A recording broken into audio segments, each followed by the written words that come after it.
There are forces of good and forces of evil at work in the world today. What are these forces? Who is responsible for the good? And who is responsible for the evil? Richard Schaff talks about current events which are rarely discussed by the mainstream media, events that affect us all. This program seeks to identify, to inform, and to equip the believer for what's ahead. Welcome to What in the World is Going On? This is What in the World is Going On. I'm your host, Richard Schaff. Our sponsor is Lincoln Log Homes.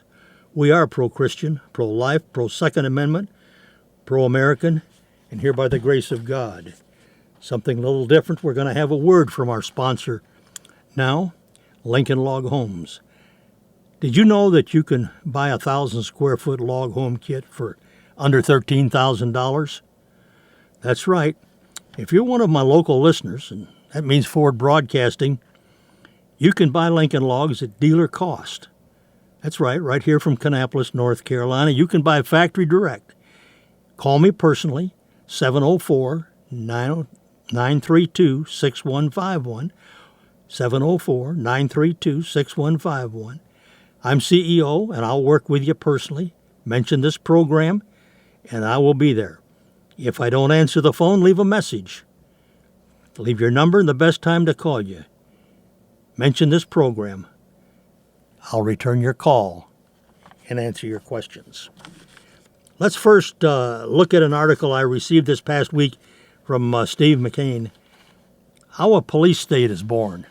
Kind of interesting.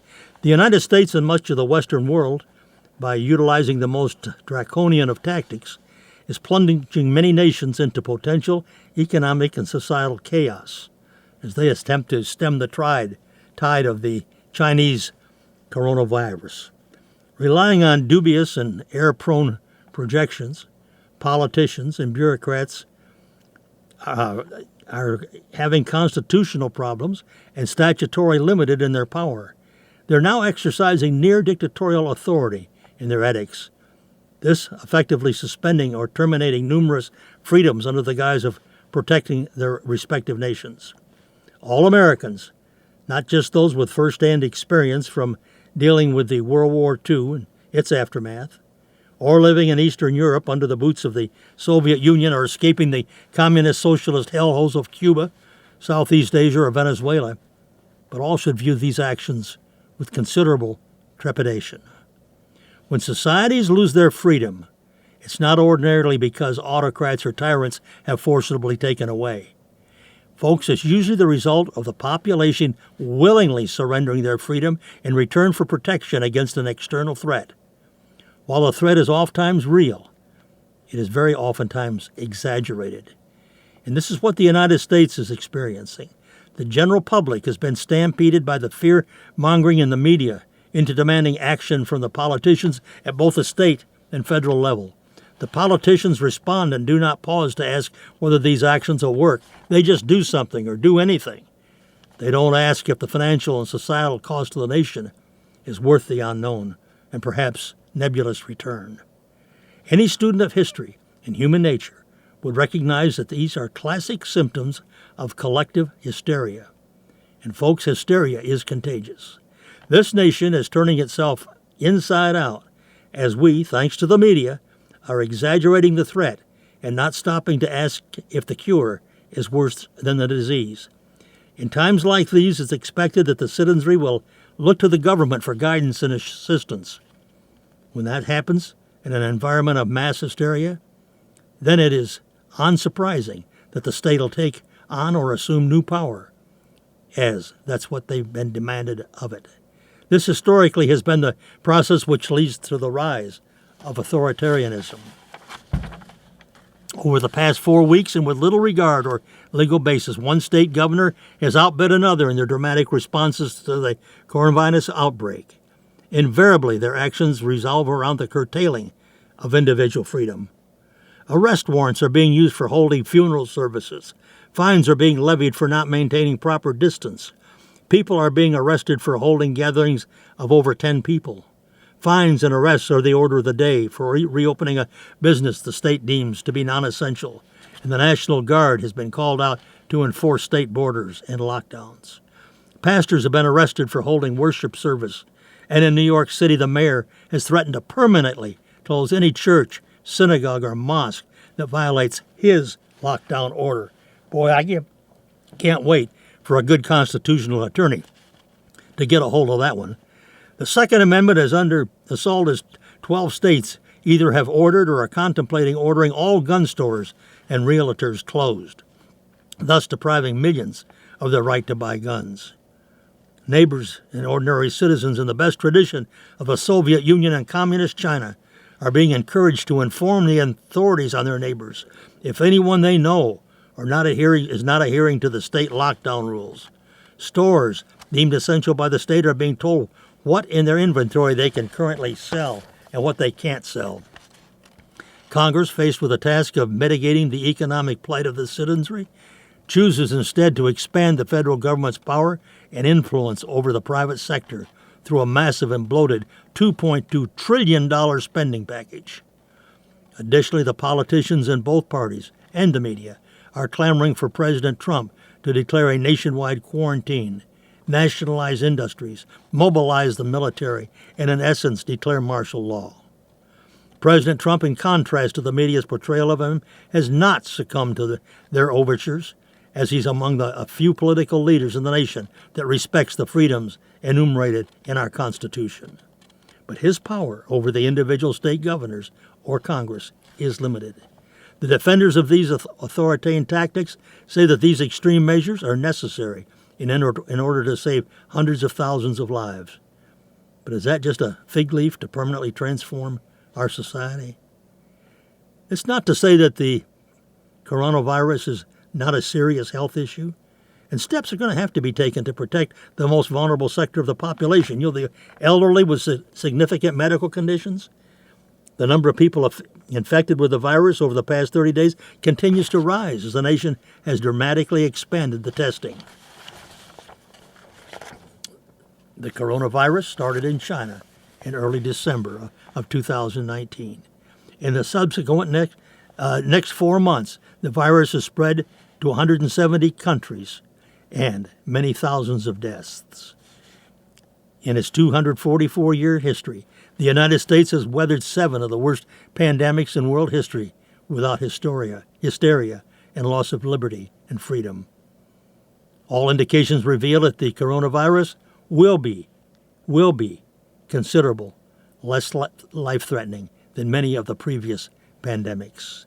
If the coronavirus pandemic is serious enough to warrant putting much of the nation's population into house imprisonment, or weakening the economy for an indefinite period of time, or prohibiting worshipers from attending their churches, synagogues, or mosques, or outlaw freedom of assembly and travel, or destroy business that's taken years to build up, or saddling future generations with unfathomable debt, the media is choosing to plunge millions of people into depression, heart attacks, suicide, and unbelievable distress, though they're not especially vulnerable, and many will offer only mild symptoms or none at all. Folks, that's what a police state is like. It's a nation in which the government can issue orders and edicts or convey preferences with no legal authority.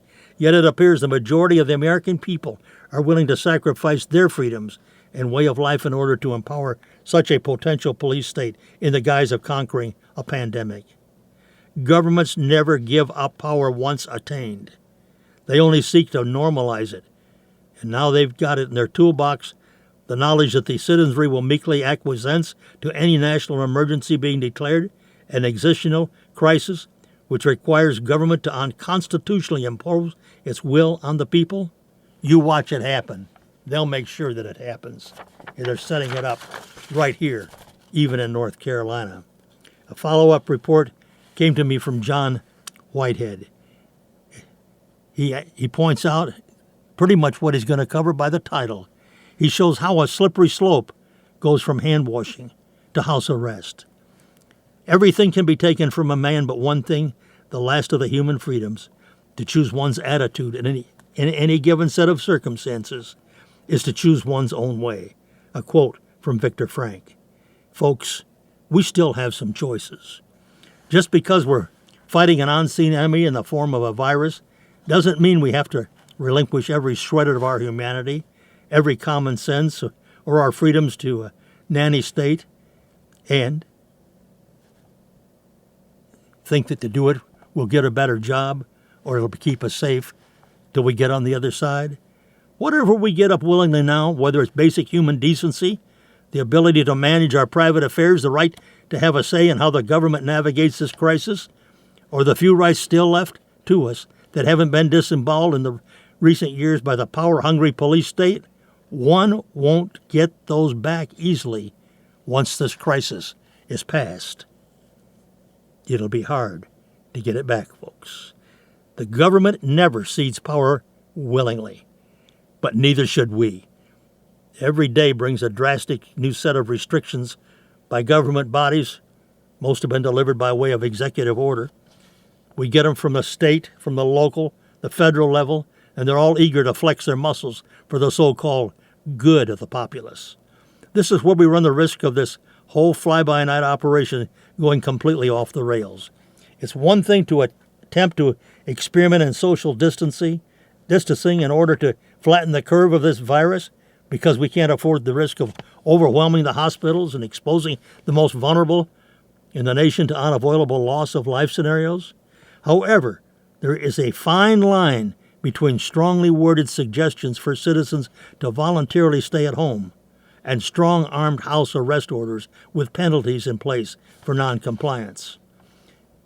More than 3/4 of all Americans have now been ordered to stay at home, and that number is growing as more states fall in line.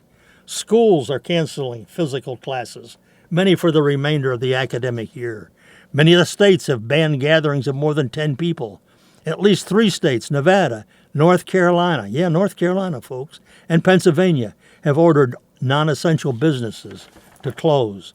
In Washington, D.C., residents face 90 days in jail and a $5,000 fine if they leave their homes during the coronavirus outbreak.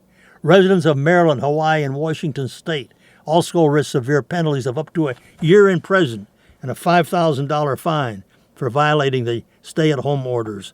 Violators in Alaska could face jail time and up to $25,000 in fines. Kentucky residents are prohibited from traveling outside the state, with a few exceptions. New York City, the experience of the COVID-19 outbreak in the U.S., is offering its Riker Island prisoners $6 an hour to help dig mass graves. Oh, and by the way, in San Francisco, the cannabis, that's marijuana, folks, well, the dispensaries there were included among the essential businesses allowed to keep operating during the city. Yep, all through the lockdown. New Jersey governor has canceled gatherings of any number, including parties, weddings, and religious ceremonies, and warned the restrictions could continue for weeks or months. One city actually threatened to prosecute residents who spread false information about the virus. Oregon banned all non-seasonal social and recreational gatherings regardless of size. Rhode Island has given police the go-ahead to pull over anyone with a New York State driver's license plate to record their actual contact information and order them to self-quarantine for 14 days. Down in South Carolina, police have been empowered to break up any public gathering of more than 3 people. Of course, there's exceptions to all of these stay-at-home orders. In more than 30 states and counting, the longest of which now runs until June 10th, essential workers, that's doctors, firefighters, police, and grocery store workers, they can all go to work. Everyone else will have to fit themselves into a variety of exceptions in order to leave their homes, whether it's for a grocery run, a doctor's visit, to get exercise, or just to visit a family member. Throughout the country, more than 14,000 citizen soldiers of the National Guard have been mobilized to support the states and the federal government in their fight against the coronavirus. While the Guard officials insist they have not been tasked with martial law, they are coordinating with the Pentagon, with FEMA, and the states and territories on the COVID-19 response missions. A quick civics lesson. Martial law is a raw exercise of executive power that can override the other branches of government and consume control over the functioning of a nation, state, or smaller area within a state. The power has been exercised by the president as President Lincoln did soon after the start of the Civil War, and by governors have done in Idaho to quell a miners' strike that broke out way back in 1892. In areas under martial law, all power rests with the military authority in charge. As British General Wellington wrote, quote, "Martial law is not law at all, but the martial rule, it abolishes all law and substitute for it the will of the military commander.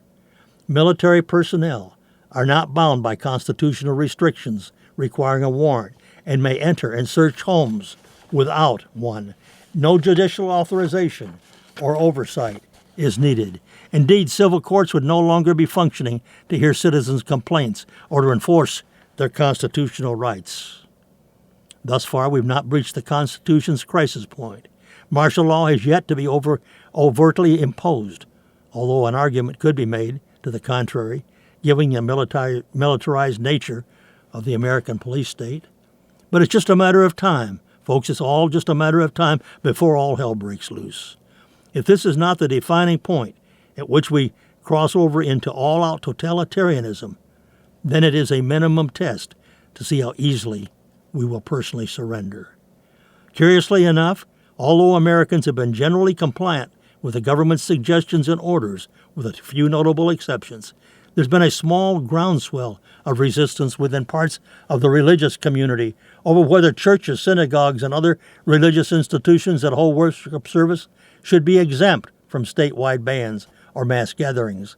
While many churches have resorted to drive-in services and live stream services for its congregants, others have refused to close their doors. One pastor of a 4,000-member church who stood his ground, claiming that the government's orders violate his rights to religious freedom, was arrested after holding church services during which attendees were reportedly given hand sanitizers and made to keep 6 feet distance between family groups. It's an interesting test of the First Amendment's freedom of assembly and religious freedom clauses versus the government's compelling state interest in prohibiting mass gatherings in order to prevent the spread of the virus. Generally, the government has to show a compelling state interest before it can override certain critical rights such as free speech, assembly, press, search and seizure, and so on. Most of the time it lacks that compelling state interest, but it still manages to violate those rights, setting itself up for legal battles further down the road. These lockdown measures on the right of the people to peaceably assemble, to travel, to engage in commerce, and so on, unquestionably restrict fundamental constitutional rights, which might pass muster for a short period of time. But can it be sustained for longer stretches legally? That's the challenge before us, of course. If these days and weeks potentially stretch into months-long quarantines. Think about it, folks. The Supreme Court long ago distinctly recognized the authority of a state to enact quarantine laws and health laws of every description. Such laws are an exercise of the state's police power, and if there's a rational basis for believing that they're needed to protect for public health, they will be deemed to serve a compelling government interest. When governments act under the police power to control plagues and epidemics, these laws are valid even though they may restrict individuals in their exercise of constitutional rights. As one legal scholar recently noted, the balance between individual rights and the protection of the public, quote, assumes that there will be times when there are truly compelling emergencies justifying severe measures. A global pandemic that spreads even among those who are asymptomatic and could exceed the capacity of the American healthcare system would appear to be just such a compelling situation. At the moment, the government believes it has a compelling interest, albeit a temporary one, in restricting gatherings, assemblies, and movement in public in order to minimize the spread of the virus. The key point is this, listeners.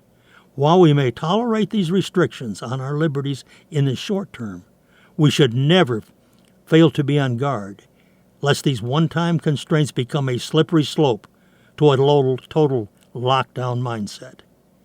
What we must guard against, more than ever, is the tendency to become so accustomed to our prison walls, these lockdowns, authoritarian dictates, and police state tactics justified as necessary for national security, so much under the power of them and the suggestion that we allow the government to keep having its way in all things without any civil resistance or objections being raised.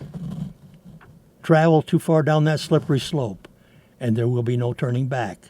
Curiously enough, although Americans have not been inclined to agree on anything much lately, given the extreme polarization of the country politically, a recent survey indicates that people of both parties seem rather okay with undermining core civil liberties in order to fight this pandemic. This way lies madness. If you do wait to speak up, to stand up, and resist until the government's lockdown impact your freedoms, personally, it could well be too late. It very well may be too late. Now, let's look at President Trump's coronavirus report card. In his first 3 years in office, President Donald Trump has been able to survive various scandals. We had the Mueller investigation into Russian collusion with the Ukrainian quid pro quo. You know, that ended in a failed impeachment conviction. Notwithstanding these rocky moments, Trump did not detour from his duty in protecting Americans. He had both ISIS leaders, Benghazi and the Iran's general, Soleimani, he had them both eliminated while simultaneously keeping the United States from another potential war in the Middle East. He was also able to do what no president prior to him have done over his first 35 months in office, and that's keep employment to less than 4 to 3.9%. For those of us with a little age, the closest was Dwight Eisenhower, when the rate averaged 4.3 between February of 53 and December of 55. However, since the COVID-19 outbreak, the invisible enemy has seen the economy take a massive hit as Wall Street's 12-year bull run came to an end. This ushered in a recession as shutdowns of the economic activity rolled across America. The number of Americans filing for unemployment benefits soared to a recent shattering millions of dollars, or millions of people. Now that Trump's presidency is being tested like no other in modern history, how's the history going to judge?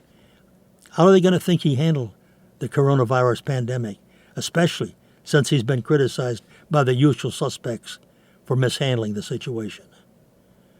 Let us not forget that information was rather thin when China identified it back in December. The Chinese Communist Party ordered the scientists to destroy evidence of the virus, to suppress physicians' warnings, turn around ships loaded with vital supplies, and threaten to block critical pharmaceuticals so that America might experience the hell of a novel coronavirus epidemic. And as for the false accusation that Trump reacted late in handling the invisible enemy, it would be in the accuser's best interest to know that he took action before any other Western leader. In addition, the World Health Organization, now that's the WHO, stated on January 14th of this year, there's no clear evidence of human-to-human transmission. Incidentally, Trump was also falsely accused by Democrats of saying that the coronavirus was a hoax. An examination of the video and transcript showed Trump actually described Democrats' complaint about the handling of the virus threat as their new hoax. He never referred to the coronavirus itself as a hoax. In any case, just a week after the first virus case was confirmed in Seattle, Washington, Trump announced on January 29th the creation of the president's coronavirus task force that would lead the U.S. government response to the novel 2019 coronavirus and with keeping him appraised of developments. 2 days later, the Trump administration suspended entry into the United States by foreign nationals who had traveled to China within the last 14 days. And the president, hopeful Joe Biden, what did he do? He accused Trump of hysteria and fear-mongering for this. Well, the travel ban was extended to Europe on March 11th. Paralleling the lockdown measurement put in place in China and Europe, on March 16th, the White House released a 15-day advisory requesting citizens to avoid all but essential exiting from their home. They were only supposed to leave for food or to go to the pharmacy. On March 22nd, Trump signed into law a $2.2 trillion stimulus bill that had passed previously in the House and Senate. And as of March 30th, because of his business-type style and working with the private sector, a new COVID-19 test from the medical device company Abbott, well, it was approved for emergency use by the Food and Drug Administration. The test can return positive results in 5 minutes, and it can be run in a doctor's office. Trump, again compared to the rest of the free world, has acted with lightning speed within the last month with a task force approval by Vice President Mike Pence. Despite this, in addition to his daily briefings, the Never Trump media have continued their obsessive-compulsive habit of manipulating people's fears and vilifying Trump's decisions to the point that they circulate patent lies, such as both the Associated Press and Washington Post, printing that Trump had cut funding for the Center of Disease Control and Prevention.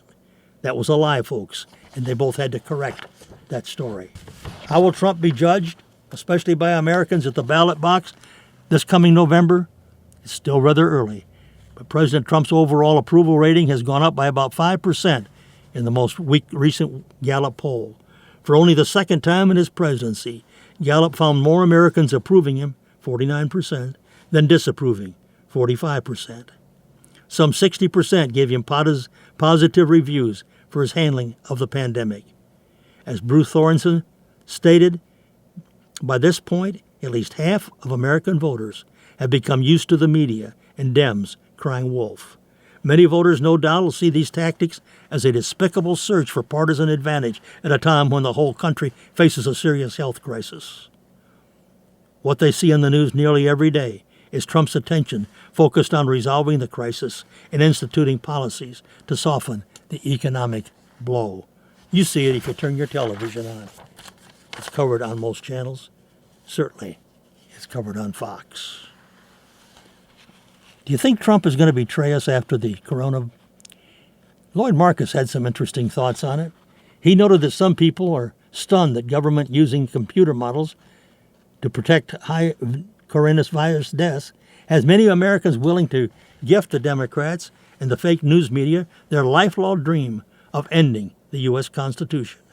Panic-stricken citizens want everyone non-compliant with immediate dictatorial government demands thrown into jail. Well, consequently, the Democrats are behaving like power-drunk pirates, raping and pillaging our God-given and constitutional freedoms. Incredibly, the New York Mayor de Blasio, he's threatened to close down places of worship forever. Virginia Governor, he's a supreme dictator, you know, Northam, well, he decreed that residents stay at home until June 10th. Yep, that's one day after the Republican primary. Despite practicing CDC guidelines, a pastor was arrested for opening his church while a nearby Home Depot was packed with people. Planned Parenthood, dead baby body, parts, chop shops deemed essential are allowed to remain open. Across America, thousands of inmates are being released from prison because of the coronavirus. Disease-infected tent cities, vagrants ignore the restrictions, while violators of stay-at-home orders are arrested. Democrats always handle illegal aliens, criminals, and those who are irresponsible with velvet gloves, while bludgeoning law-abiding citizens with an iron fist. Drunk with corona power, Barack Obama, Andrew Cuomo, and Nancy Pelosi are exploiting the virus to pressure Trump to fund a laundry list of unrelated extreme leftist pet projects. The big question that concerns many is, will our constitutional rights be restored after corona?